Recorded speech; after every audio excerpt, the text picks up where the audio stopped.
Assalamualaikum warahmatullahi wabarakatuh. Saya Rian Sulistiana Januari dari kelompok 1 Profesi Nurse, Sekolah Tinggi Ilmu Kesehatan Sukabumi. Kali ini saya akan melakukan CVR atau RJP, yaitu resusitasi jantung paru, yang bertujuan untuk mengembalikan fungsi jantung dan paru pada pasien dengan henti nafas dan henti jantung. Sebelum itu, kita harus memperhatikan 3A terlebih dahulu. Yang pertama adalah aman diri, aman lingkungan, dan aman pasien.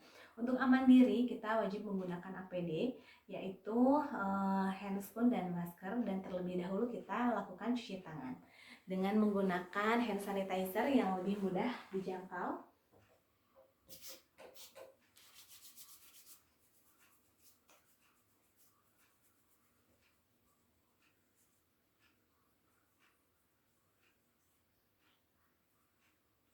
Kemudian kita pasang handscoon.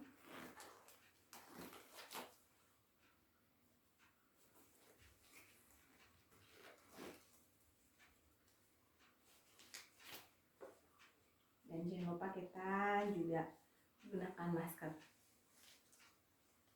Alangkah lebih baiknya apabila APD-nya lebih lengkap lagi, seperti menggunakan Google atau apron, sepatu boot, dan cup. Tapi bila tidak ada, kita cukup menggunakan ini saja. Baik, setelah kita aman diri, kita pastikan aman pasien dan aman lingkungannya. Nah, apabila pasien telungkup, kita segera baringkan seperti ini dengan posisi seperti ini di tempat yang datar. Kemudian lingkungan juga harus aman. Apabila banyak orang, banyak kerumunan, atau misalkan tempatnya tidak aman, kita segera pindahkan pasien ke tempat yang lebih aman. Karena ini di ruang ICU, jadi misalkan ada keluarga yang sedang menunggu, kita anjurkan keluarga untuk segera keluar terlebih dahulu. Nanti kita akan panggil kembali apabila tindakan sudah selesai. Nah, setelah kita pastikan aman diri, aman lingkungan, dan aman pasien, kita cek respon pasien terlebih dahulu dengan cara memanggil pasien. Pak, bangun Pak. Apabila dipanggil saja tidak berespon, kita lakukan dengan menepuk-nepuk dadanya. Pak, bangun Pak. Pak, bangun Pak. Apabila masih tidak berespon juga, kita lakukan dengan rangsang nyeri. Apabila pasien masih tidak berespon, artinya pasien sedang tidak sadarkan diri. Kita segera cari bantuan atau panggil bantuan. Tolong, ada pasien yang tidak sadar. Nah, setelah itu kita juga jangan lupa untuk cek sirkulasinya.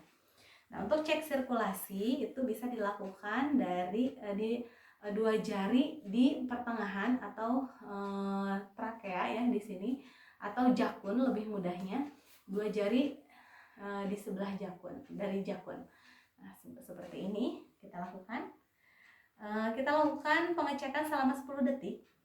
Apabila kurang lebih 10 detik ini tidak ada nadi, maka kita juga lihat pernapasannya. Dengan cara look, listen, and feel, lihat apakah ada cyanosis. Kemudian lihat juga pergerakan dinding dadanya, recoilnya mengembang atau tidak. Rasakan juga hembusan nafasnya, apakah ada hembusan nafas ataukah tidak. Dan lihat ada sumbatan jalan nafasnya juga atau tidak. Apabila misalkan pasien henti nafas, henti jantung, maka kita harus melakukan CPR sambil menunggu bantuan datang. Nah, kita mulai saja lakukan CPR, tapi sebelumnya ada hal yang perlu diperhatikan dalam melakukan CPR.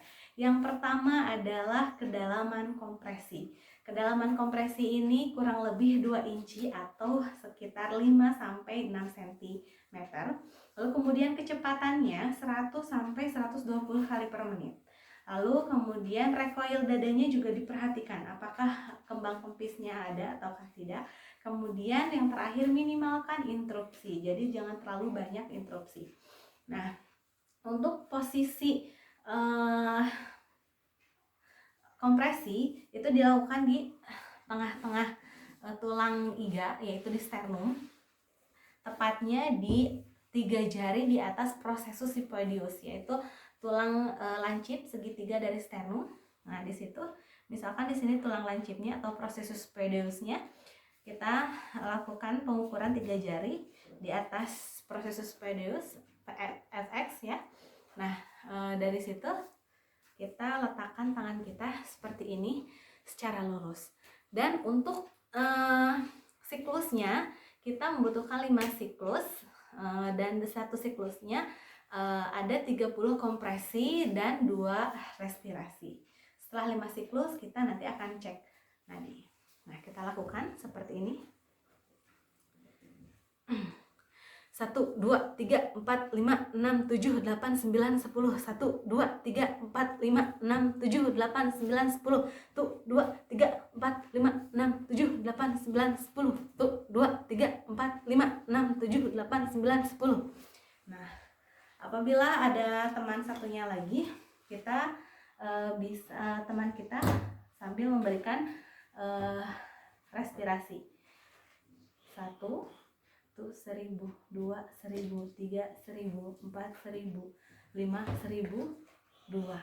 Nah, setelah 2 respirasi kita lakukan kembali. 1, 2, 3, 4, 5, 6, 7, 8, 9, 10. 1, 2, 3, 4, 5, 6, 7, 8, 9, 10. 1, 2, 3, 4, 5, 6, 7, 8, 9, 10. Lalu sama diulang seperti tadi sampai 5 siklus. Ketika 5 siklus sudah dilalui, maka kita sudah selesai 5 siklus, maka kita cek kembali nadi karotisnya lagi, apakah sudah ada nadi ataukah belum, nafasnya juga apakah sudah ada ataukah belum, rokail dadanya tadi juga harus diperhatikan apakah ada atau tidak. Apabila tidak ada, kita lakukan ulang kompresinya sampai 5 siklus lagi dengan. Nah, setelah 5 siklus kita cek kembali. Apabila misalkan sudah berespon, artinya si pasiennya sudah ada nafas, sudah ada nadi, kita posisikan pasien miring ke arah kita seperti ini. Nah, seperti ini, sambil kakinya yang satu diluruskan, yang satu ditekuk seperti memeluk guling. Nah, ini tujuannya adalah untuk mencegah aspirasi ketika pasiennya muntah. Nah, sambil menunggu bantuan yang lain datang seperti ini. Nah, dan untuk kapan RJP itu dihentikan? Yang pertama adalah ketika ada respon dari pasiennya, ketika ada jantungnya kembali berdetak, kemudian ada naspas juga. Nah, itu dihentikan.